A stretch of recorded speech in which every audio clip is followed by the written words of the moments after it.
Bercée par les vents, Essaouira, surnommée la cité des Alizés, est une véritable citadelle posée sur les rochers. Depuis le sommet de la muraille de la Scala du port, une vue panoramique s'offre à nous. On se retrouve dans un des endroits emblématiques de la Médina d'Essaouira, avec évidemment la Casbah et le rempart, la plage et le port, l'île de Mogador et le continent qui composent donc la baie. Au Moyen-Âge, les marins portugais mesurent tous les avantages de cette baie et baptisent la ville Mogador. Les Portugais, puis les dynasties alaouites façonnent ces remparts pour se protéger des pirates. La Scala du port abrite une batterie de canons fabriqués en Espagne. Faites de bronze et de cuivre, ces pièces d'artillerie témoignent d'une histoire tumultueuse. La Scala est une composante essentielle de l'architecture militaire ici à Mogador. Et à vrai dire, il y en a deux. Donc celle qui surveillait, gardait la Médina et celle-ci qui surveillait le port et la baie d'Essaouira.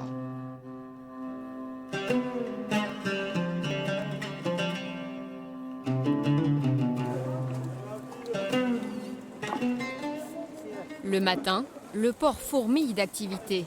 Au retour de la pêche, le déchargement des bateaux sardiniers est un vrai spectacle.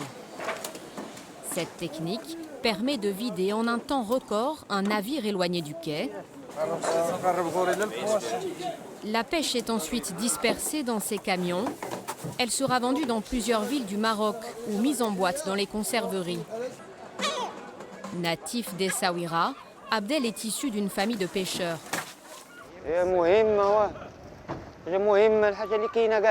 Ici, la principale activité des habitants, c'est la pêche.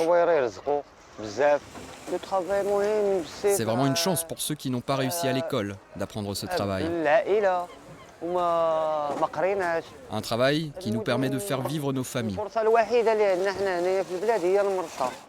De l'autre côté du port, alors que les artisans travaillent à la rénovation des chalutiers sur le chantier naval, les petites barques bleues s'entassent. Pendant que les enfants profitent de la douceur estivale, les pêcheurs débarquent le poisson pour le marché local et les restaurants.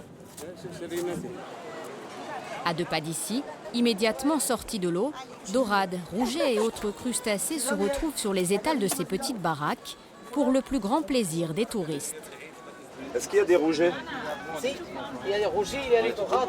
4 rougets alors. 4 rougets. Quand vous voyez les étals, le poisson tout frais, les yeux bien brillants, les écailles parfaites, c'est vraiment, on voit que ça sort directement de la mer, directement, sans passer par les congélateurs.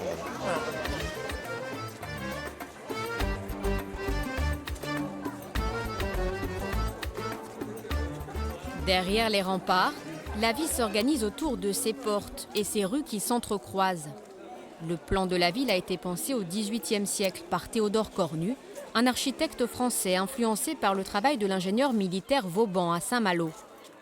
Hassan, notre guide, connaît tous les recoins de cette médina.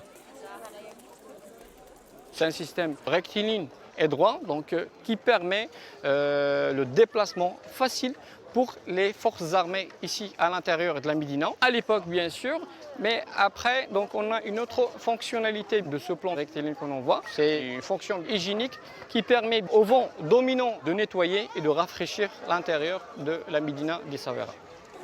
Dans le souk, les échoppes fleurissent. Les vendeurs proposent de nombreux objets d'artisanat en bois de touya, l'une des spécialités d'Essaouira. Dans cet atelier, les tables et les boîtes parsemées de nacre et d'argent redoublent de beauté. Mohamed Ouajdig est marqueteur. Il nous explique les techniques d'incrustation. Ça, c'est la racine de touya, c'est la loupe de touya. Il est moucheté naturellement. Il y a des ramages, comme il est déjà décoré naturellement. On fait du plaquage, de la maquetterie, on fait des tables, des plateaux, et puis le ponçage. Quand il est fini, il est comme ça. Et on ajoute ici de la nacre et le bois de citronnier, et le noyer et la racine du touya. Nous restons au cœur de la Médina pour rejoindre le Mela, le quartier juif d'Essaouira. À son apogée, pas moins de 37 synagogues peuplaient la ville. Aujourd'hui, on en compte 4 encore debout. Ressusciter ces lieux de culte, c'est l'un des objectifs d'André Azoulay. Ce natif d'Essaouira et conseiller du roi Mohamed VI est une figure incontournable de la ville.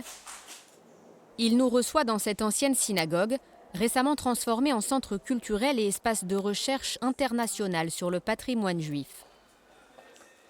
Là, on est accueillis comme là par ces deux mots qui sont des sésames qui disent paix, salam en arabe, shalom en hébreu, alaykoum en arabe, lekoulam en hébreu, c'est-à-dire à vous tous. Paix sur vous et paix pour vous tous. Et Essaouira nous accueille par ce mot. Baptisé Baït al-Dakira, la maison de la mémoire, ce projet, porté par l'association Essaouira Mogador, fondée par André Azoulay et le ministère de la Culture, raconte une riche histoire. Au XIXe siècle, où le Maroc démographiquement était petit, je crois qu'il y avait à l'époque entre 4 et 5 millions d'habitants, Essaouira, qui était un des centres les plus importants de la ville, quasiment la capitale, puisque le roi y a résidé, comptait une population de 22 à 23 000 personnes, et à son pic, la communauté juive était de 16 000 personnes. Donc démographiquement, c'est déjà une singularité. Et puis ça a été une histoire heureuse. On a voulu que justement il y ait quelque part la trace, le récit, le témoignage de tout cela. Et on a donc créé ce qu'on appelle Beit Dakira, parce qu'on ne peut pas appeler ça ni synagogue, ni musée, ni centre de recherche. C'est la maison de la mémoire. Mais la mémoire pas pour hier, la mémoire pour demain. Faire perdurer la mémoire des musiques ancestrales, c'est une autre priorité pour la ville. Ce jour-là, la place Moulay Hassan s'apprête à accueillir l'un des plus grands événements à Essaouira, le festival de la musique des Gnawa, les descendants d'esclaves amenés d'Afrique subsaharienne au XVIe siècle. Leur culture est encore très présente. Chaque année, elle est mise à l'honneur. C'est une musique, c'est une culture qui est venue de le nord d'Afrique, ici au Maroc. Mais elle s'adapte avec des autres confréries. Il y a les Ahmad Shah, il y a les Issawa, il y a les Jilala.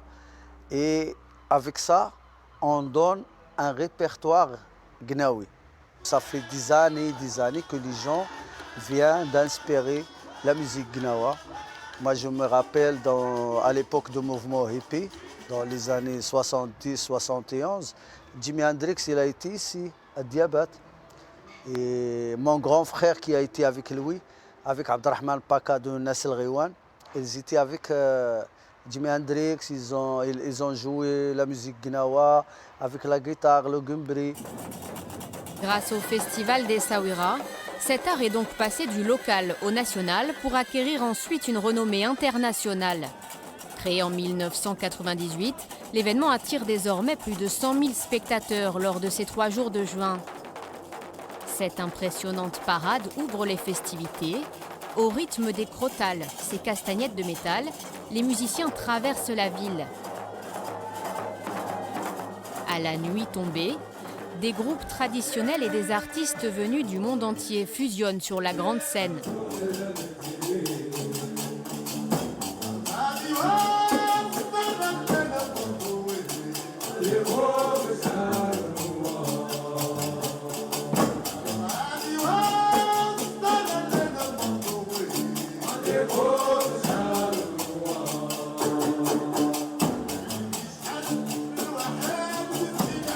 Au petit matin, lorsque l'on passe les portes de la cité, la plage nous tend les bras.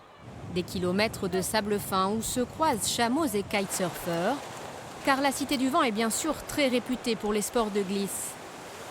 Chaque année, Pierre se rend à Essaouira pour s'exercer. Top là.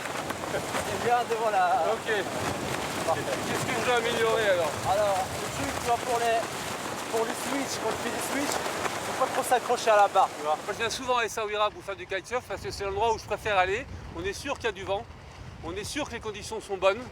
On a un super club ici, Ion Club, là, Océan Vagabond. On a toujours des moniteurs disponibles. Et en plus, comme on a du vent constant, 20 nœuds, des petites vaguelettes, c'est l'endroit idéal pour apprendre à sauter et à progresser dans toutes les conditions. Moi, j'adore cet endroit-là. Il y a la météo qui est formidable, le soleil qui est toujours là, une ville qui est magnifique, c'est le petit Saint-Tropez ou le petit Saint-Malo, ça dépend comment on voit les choses du Maroc.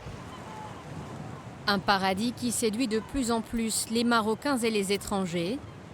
Durant les 10 dernières années, le trafic aérien au niveau de l'aéroport d'Essaouira a presque quadruplé. Un record historique en termes d'affluence touristique a été enregistré pour 2018. Inscrite au patrimoine mondial de l'UNESCO depuis 2001, Essaouira, la ville aux 1000 visages, ne cesse de s'embellir.